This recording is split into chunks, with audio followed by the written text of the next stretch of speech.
दोस्तों, बिहार सरकार ने बिहार के छात्रों के उच्च शिक्षा के लिए उसमें सहायता करने के लिए स्टूडेंट क्रेडिट कार्ड योजना की शुरुआत की थी और अभी भी वो योजना चालू है।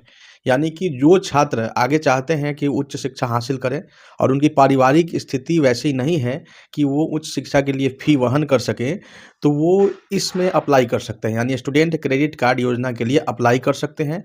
ये उन्हीं छात्र और छात्राओं के लिए है जो आर्थिक कठिनाइयों की वजह से अपना उच्च शिक्षा का हायर एजुकेशन का ड्रीम पूरा नहीं कर पाते हैं। दोस्तों, मैं आपको बता दें कि इस योजना के तहत बिहार सरकार जो है छात्रों को 4 लाख रुपए तक का लोन देती है, जिससे वो बिना किसी आर्थिक बोझ के अपने भविष्य को सँवार सकते हैं। दोस्तों, और उनके उच्च शिक्षा के सपनों को साकार करने का ये योजना काम करता है।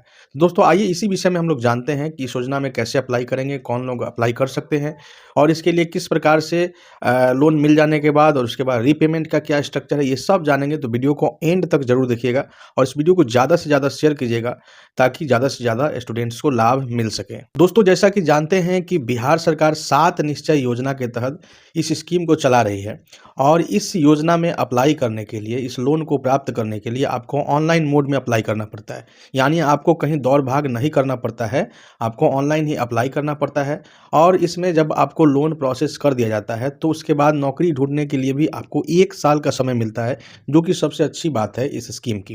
क्योंकि 84 आसान किस्त इसमें आपको बाँध दिया जाता है, जिसमें कम ब्याज दर पे यानी कि 4% का ब्याज दर मात्र लिया जाता है, आपको लोन रीपेमेंट के लिए। यानी कि जब लोन चुकाने का समय आएगा, जब आप नौकरी कर रहे होंगे, तो उसके बाद लोन को चुकाने के लिए 84 किस्त आपका बाँधा जाएगा और मात्र 4% का लोन 4% का ब्याज आपको देना पड़ेगा। वहीं जो मान लीजिए दिव्यांग हैं या फिर ट्रांसजेंडर हैं या फिर एससी-एसटी हैं, तो उनको मात्र 1% का ही ब्याज लगता है। आप सोच सकते हैं ये बहुत बड़ा रिलीफ़ है। तो इस योजना से क्या होता है कि जो ऐसे लोग जो उस स्थिति में नहीं हैं कि हायर एजुकेशन प्राप्त कर सकें, तो उनको अपने सपनों को साकार करने का में मदद मिलता है। दोस्तों, इसमें सबसे महत्वपूर्ण बात है कि 25 साल से अधिक आपकी उम्र नहीं होनी चाहिए। इस योजना में अप्लाई करने के लिए 25 साल तक के युवा-युवती अप्लाई इसमें कर सकते हैं। ठीक है? तो 3 बातें मैंने आपको बताई कि ऑनलाइन अप्लाई करना पड़ेगा, ठीक है? उसके अलावा कि 25 साल से कम उम्र के लोग अप्लाई कर सकते हैं और आपको 10th या 12th पास होना चाहिए। साथ ही अगर आप किसी कोर्स में 12th के बाद एडमिशन लिए हैं, तो उसका आपको जो लगा है आपका एडमिशन के लिए जो चार्ज लग रहा होगा, उसका रसीद या कोई प्रमाण पत्र आपको देना होगा। तो दोस्तों, एक बार फिर मैं व्यवस्थित ढंग से आपको बता देता हूँ कि इसमें कौन लोग आप अप्लाई कर सकते हैं। तो सबसे पहले कि इसमें अप्लाई करने के लिए आपको बिहार राज्य का अस्थायी निवासी होना चाहिए, यानी आपका डोमिसाइल जो है वो बिहार होना चाहिए, ठीक है? यानी बिहार में ही आप अस्थायी निवास करते हो। साथ ही किसी भी मान्यता प्राप्त संस्थान से 12वीं आप कर चुके हों, आपकी उम्र 25 वर्ष से अधिक नहीं होनी चाहिए। साथ ही किसी उच्च शिक्षा संस्थान में एडमिशन आप ले रहे हो या ले चुके हों, तो उसके एडमिशन का प्रमाण पत्र जो है, कुछ भी हो जैसे रसीद हो या कोई अन्य प्रमाण पत्र हो, वो आपको देना पड़ेगा। साथ ही उम्र मैंने आपको बता दिया कि 25 साल से कम होना चाहिए और परिवार की वार्षिक आय जो है यानी एनुअल इनकम आपके परिवार की जो है कम से कम यानी कि 2.5 लाख से कम होनी चाहिए। यानी 2.5 लाख से जिनका अधिक होगा वो इस योजना में अप्लाई नहीं कर सकते हैं। दोस्तों, कुछ आवश्यक दस्तावेज़ जो है इसमें अप्लाई करते वक़्त आपको लगता है, जैसे आपको आधार कार्ड लग जाएगा, पैन कार्ड लगेगा अगर मान पेरेंट्स का, ठीक है? 12वीं का मार्कशीट या फिर आपको सर्टिफ़िकेट अगर है तो वो कोई एक लगेगा आपका। साथ ही जहाँ दाखिला लिए हैं जिस उच्च शिक्षण संस्थान में, तो वहाँ का आपको दाखिले का प्रमाण पत्र यानी एडमिशन का प्रमाण पत्र आपको देना होगा।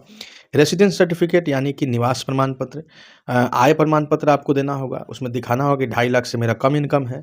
उसके अलावा बैंक पासबुक का एक कॉपी आपको देना पड़ेगा। उसके अलावा आवेदनकर्ता और सह आवेदनकर्ता का फ़ोटो 2 कॉपी आपको देना पड़ेगा। मोबाइल नंबर, विद्यार्थी और उसके माता-पिता का फ़ोटो आपको देना पड़ेगा, ठीक है?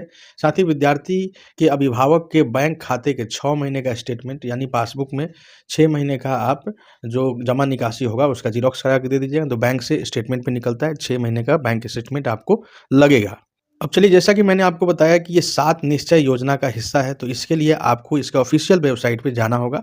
ऐसे आप गूगल में सर्च करेंगे इसको student credit card scheme online apply ऐसे करके, तो आप उस वेबसाइट तक पहुँच जाएँगे। फिर भी मैं बता देता हूँ कि इसका एड्रेस है www.7 यानी 7 अंकों में लिखना है, निश्चय युवा यूपी मिशन, ठीक है? .bihar.gov.in, ठीक है? इस पे आपको जाना होगा। जाने के बाद वहाँ पे आपको नए आवेदनकर्ता पंजीकरण या रजिस्ट्रेशन का जो आएगा फॉर्म, वहाँ पर क्लिक करके अपना मोबाइल नंबर, नाम-वाम जो भी होगा आपको डालना होगा, ईमेल आईडी वगैरह आपको डालना होगा। उसके बाद दोस्तों एक ओटीपी आपके जो नंबर उसमें डालेंगे तो उस पे एक ओटीपी आएगा, यानी एक ओटीपी यानी एक 4-5 अंकों का आपका नंबर आएगा। फिर उसको डाल के आप उस पे सत्यापित कर लेंगे, ठीक है? उसके बाद फिर आप फॉर्म आपका खुल जाएगा, उस फॉर्म को आप भरेंगे, ठीक है? और उसके बाद जो भी डॉक्यूमेंट्स मैंने आपको बताया जो वहाँ माँग रहा होगा, उसको आपको स्कैन करके अपलोड कर देना है, ठीक है?